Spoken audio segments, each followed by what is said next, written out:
Next topic है हमारा क्रोयन। अब क्रोयन हमारे पास क्या है? क्रोयन is actually decay of any material. अगर कोई भी हमारे पास मटेरियल है और उसका डिके हो रहा तो उस प्रोसेस को कहा जाता है क्रोयन। अब यहाँ पर जो हम बहुत ज़्यादा क्रोयन स्टडी करते हैं, एग्जाम्पल उसमें जो हम लेते हैं that is corrosion of metals, जो हम बहुत ज़्यादा ऑब्जर्व भी करते हैं visibly, that is actually corrosion of metal, but this is corrosion is not specifically related to metal.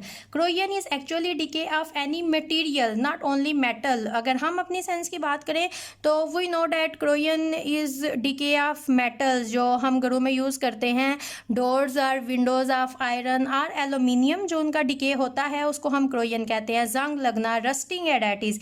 लेकिन क्रोयन हमारे पास किसी भी मटेरियल के डिके को कहा जाता है।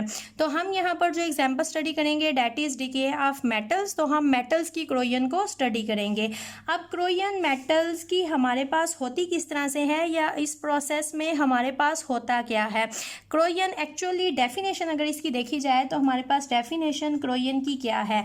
अब हमारे पास कोई भी मटेरियल है, उसका डिके हो रहा है और वो डिके है हमारे पास ड्यू टू एटमॉस्फेयर, तो उसको हम कहेंगे डैट इज क्रोयन। अगर कोई भी चीज़ अपने एटमॉस्फेयर की वजह से, अपनी सराउंडिंग की वजह से डिके हो रही है तो डैट इज क्रोयन। अब मेटल्स अपनी सराउंडिंग की वजह से डिके होती है, या फिर हमारे पास होता क्या है, हमारे पास एक डोर है, डोर बना हुआ है आयरन का, आयरन के ऊपर अगर ऑक्साइड की लेयर बनने लग जाए तो वो भी हमारे पास क्रोयन होती है। सम केसेस में क्रोयन हमारे पास बेनिफिशियल होती है और सम केसेस में ये हमारे पास नॉन बेनिफिशियल होती है। अब बेनिफिशियल किस तरह से होती है? जब मेटल की क्रोयन होती है तो ज़्यादातर हमारे पास क्या होता है, मेटल की जो सारी सरफेस होती है उस सारी सरफेस के ऊपर एक लेयर आ जाती है। वो लेयर हमारे पास सल्फाइड्स की हो सकती है, वो लेयर हमारे पास कार्बोनेट्स की हो सकती है, कार्बोनेट्स के अलावा वो लेयर हमारे पास हो सकती है ऑक्साइड्स की।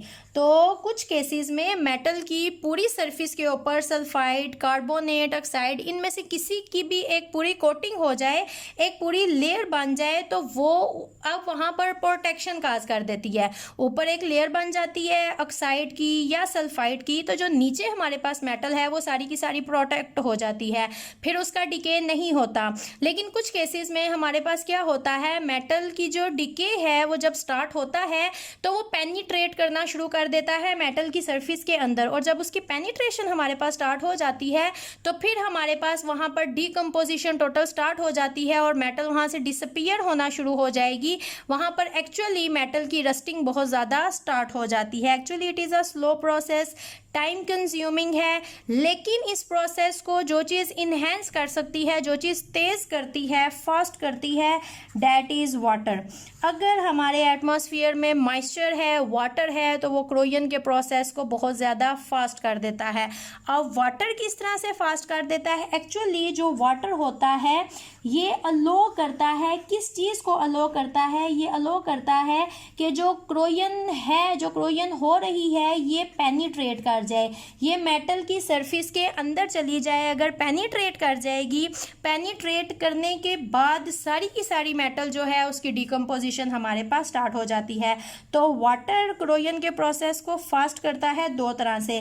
पहले किस तरह से ये अलो कर देता है कि क्रोयन का प्रोसेस पेनिट्रेट कर जाए। दूसरा जो इसका हमारे पास नुकसान है हमारे एटमॉस्फेयर में मॉइस्चर ज़्यादा होने का, वाटर होने का, वो ये है, ये क्या करता है, जो हमारे पास इलेक्ट्रोकेमिकल प्रोसेस है ये उसको प्रोमोट कर देता है। Promote electrochemical process. अब इलेक्ट्रोकेमिकल प्रोसेस क्या है? ये जो क्रोयन का सारा प्रोसेस है हमारे पास, this is actually electrochemical process. अगर आपको क्रोयन के प्रोसेस को देखना है कि मेटल किस तरह से क्रूड होती है तो आपको पता होना चाहिए electrochemical theory. Electrochemical theory actually हमें बताती है कि क्रोयन होती किस तरह से है, मेटल किस तरह से हमारे पास डिके होना शुरू हो जाती है। अब आपको पता है जो हम अपनी कंस्ट्रक्शन में मेटल यूज़ करते हैं वो दो हैं, या तो हम बहुत ज़्यादा यूज़ करते हैं आयरन को, लेकिन आयरन में बहुत ज़्यादा क्रोयन देखी गई है, तो अब आयरन की जगह हमने एल्यूमिनियम को यूज़ करना शुरू कर दिया है। तो यहाँ पर इलेक्ट्रोकेमिकल थ्योरी समझने के लिए अगर हम एल्यूमिनियम की एग्जांपल ले लेते हैं, पहली बात तो अगर हमारे पास मेटल प्रेजेंट हो इन प्योर फॉर्म, मतलब एल्यूमिनियम है उसके अंदर कोई भी इम्प्योरिटी नहीं है, तो फिर उसकी क्रोयन नहीं होगी। प्योर मेटल की क्रोयन होने के चांसेस बहुत बहुत कम होते हैं, एट इट्स मिनिमम होते हैं। लेकिन अगर हमारे पास मेटल इम्प्योर है, उसके अंदर इम्प्योरिटीज़ हैं, अगर हमने एल्यूमिनियम ली है और इसके साथ कॉपर प्रेजेंट है, तो ये जो इम्प्योरिटीज़ होती हैं ये स्टार्ट करती हैं क्रोयन। जब ये क्रोयन स्टार्ट करती हैं तो अब हमारे पास होगा क्या, हमारे पास डोर है एल्यूमिनियम का, लेकिन उसके अंदर एज एन इम्प्योरिटी प्रेजेंट है कॉपर, तो हमारे पास होगा क्या, हमारे एटमॉस्फेयर में है बहुत ज़्यादा मॉइस्चर। अब ये जो वाटर है ये ऑलमोस्ट प्रेजेंट होते हैं in the form of this, वो जो आपने पढ़ा हुआ है वाटर में always 10 to raise 14 H positive O negative 10 to raise 7 water अपनी सेल्फ आयोनाइजेशन करवाता है और इसके अंदर प्रोटॉन्स और हाइड्रोक्सिल ऑलवेज प्रेजेंट होते हैं। हमारे एटमॉस्फेयर में प्रेजेंट होती है कार्बन डाइऑक्साइड, जब ये रिएक्ट करते हैं तो ये बनाते हैं H2CO3। अब ये जो H2CO3 है ये भी क्या करता है, ये अपनी सेल्फ आयोनाइजेशन करवाता है। सेल्फ आयोनाइजेशन करवाने के बाद ये प्रेजेंट होता है H पॉजिटिव HCO3 नेगेटिव की फॉर्म में। अब हमारे पास होगा क्या, हमारा डोर बना एल्यूमिनियम का, उसके अंदर copper as an impurity present थी। हमारे एटमॉस्फेयर में जब ये केटाइन एनाइन बहुत ज़्यादा अमाउंट में प्रेजेंट होंगे तो फिर हमारे पास क्या होता है, एक गैल्वेनिक सेल डिवेलप होना शुरू हो जाता है, जिसमें ये इलेक्ट्रोलाइट के तौर पे एक्ट करते हैं, ये दो मेटल कैथोड और एनोड के तौर पे एक्ट करती हैं। अब होता हमारे पास क्या है, ये जो एल्यूमिनियम है ये एल्यूमिनियम अपनी ऑक्सीडेशन करवाती है, ऑक्सीडेशन करवाने के बाद Al3 पॉजिटिव की फॉर्म में कन्वर्ट हो जाती है और 3 इलेक्ट्रॉन दे देती है।